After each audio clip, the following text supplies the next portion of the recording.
Hello everybody and welcome to another episode of Uprising. I'm your host again, Hydrogen Man, and today we're going to be talking about the Lourdes versus the Echo machine. The reason I'm doing this is actually because I've had multiple people asking me questions about which unit is the best unit, and I actually just recently had another person ask me, and they're like, why don't you make a video about it, because he was actually leaning towards the Echo. And there's many reasons why you should not go with the Echo. One of them is the water that you're drinking there is electrolyzed. You do not want to be drinking electrolyzed water. They almost talk about it like it's a good thing, the pH that it makes, but really strong alkaline water has now been proven by the Japanese, who have the longest track record in this type of research, that it's not good for you and causes issues with your digestive system. Your digestive system is supposed to be acidic to break down food and to kill bacteria. And so this alkaline water thing disrupts that. So that's part of it. The other part of it, well, one, it is really expensive, and kind of the drawbacks in regards to the expense of it all is that it'll actually sit on your counter and you have no choice about what water you drink. It can only be used with tap water. So your water has to go through their really spendy filters, and you can only drink that water. And that's, unfortunately, those filters are not going to filter everything out. I'm not just a big hydrogen person. I'm also really big on high quality water.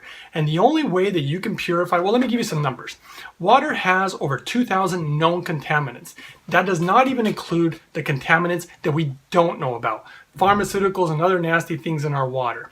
When you use a really good water filtration system, and I'm not talking just a Brita pitcher, I'm talking some really high-end filtration machines, they still leave about 830 odd contaminants still in the water. The only way to purify your water to the utter max, and I've done a ton of research on this, is actually by distilling it, because that's the way nature does it. The sun hits the ocean, purity rises, and it comes down as either rain or snow. The only reason that the rain or snow are polluted is because the atmosphere is polluted. But what I end up doing is I actually have a distiller, and through distillation, I purify my water to 99.9% purity. It's the cleanest water. Then the problem is that it doesn't have minerals in it, so I actually mineralize it. And maybe I can show how to do that in some videos in the future. So anyway, in the Lourdes, you can put whatever kind of water you want. I actually have a friend who gets water from this really fresh spring water, and he puts that in his Lourdes. And I put distilled water. If I don't have access to distilled water, I'll put some type of filtered water. So that gives me different options. The other cool part is that, again, with the Echo, it has to sit on your countertop. The Lourdes is actually mobile. You can take it places with you. You can move it to different locations. It just gives you a lot more options. The maintenance is actually a lot cheaper with the Lourdes. You really just have to change the filter every 9 months. You can even push it to a year if you want to, depending on how many family members are using that water. But it has a self-cleaning mode, self-maintenance. It's super cheap to make the water. It makes more sense. But that's really not even the main reason. The Lourdes doesn't electrolyze the water. It has two chambers. And in one part of it, the electrolysis process is happening. But then it goes to a special membrane and simply lets the hydrogen loose into the water in the pitcher that you're actually drinking.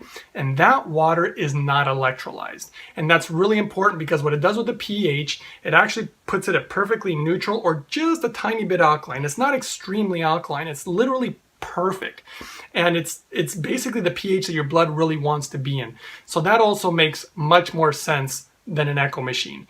And then there's other points too, like some of the numbers that the Echo machine are giving, they really don't seem accurate.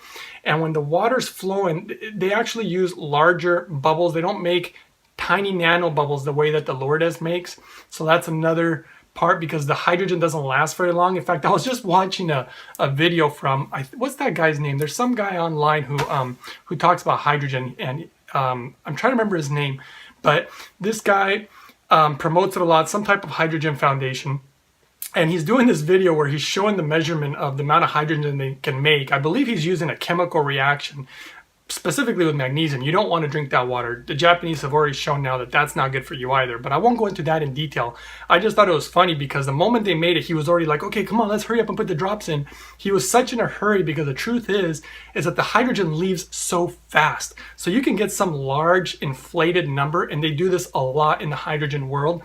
They inflate the number to make it look like you're getting so much more. The Lourdes actually doesn't do that.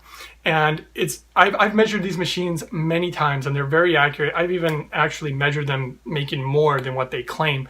But the nice thing is that it's a steady amount of hydrogen, meaning that if you pour it into a glass, the hydrogen's not going to be gone in 20 seconds. You know, it's going to remain in there for, you know, a good amount of period of time. So that's another one of the differences. But in the end, I really hate to say this, but you really you probably don't want to get an echo machine. That's all I'm really saying. And I can say the same thing about the Kangen machines. They work very similar. They're awesome machines. They can do many other things. I'm not even saying that the machine is low quality. It's just that they're going about it all wrong. So anyway, I just thought I'd share this video because a lot of people ask me questions about it. And you know, one of the other things, actually, now that I remember, excuse me, I was a little sweaty. I was outside walking. One of the parts that I wanted to mention also was with the Echo. I was looking at this ORP number that they make, and it's actually not quite as good as the Lourdes, and this is the antioxidative power that it has. But when you get that amount, I looked at the pH of the water and it was like 10 point something. It was crazy. It was crazy alkaline. And again, you don't want to do that to your body. I know that everybody thinks that alkaline is really great. And if all you're doing is eating Twinkies and hamburgers and really have a terrible diet and you're really, really acidic, I'm not going to say there's absolutely no benefit, because they have shown that there is some benefit to the alkaline water. What they didn't realize was that in the long term, it's not good for you. So if you just had one glass, I don't know, once a week or something like that, or after you had a really acidic meal, maybe there could be some benefit to it. But this is something that you really, or at least I'm really looking into the long term, to the long-term health. I want something that's not going to give me side effects in the long term. It's like going to a doctor and he gives you a pill for an infection. You know, the antibiotic will maybe help you for that short period of time during the infection, but you don't want to be on antibiotics forever, you know? So anyway, again, I hope you guys enjoyed this video. I hope you found it helpful. If you did, please give it a thumbs up, subscribe, like it, whatever. I really appreciate your guys' support, and I'll keep making these videos and bringing you my knowledge. Again, thanks for watching the video, and I'll see you guys next time. All right. Uprising of the spirits. Being put through here. Oh, can you hear it? It's the children who come to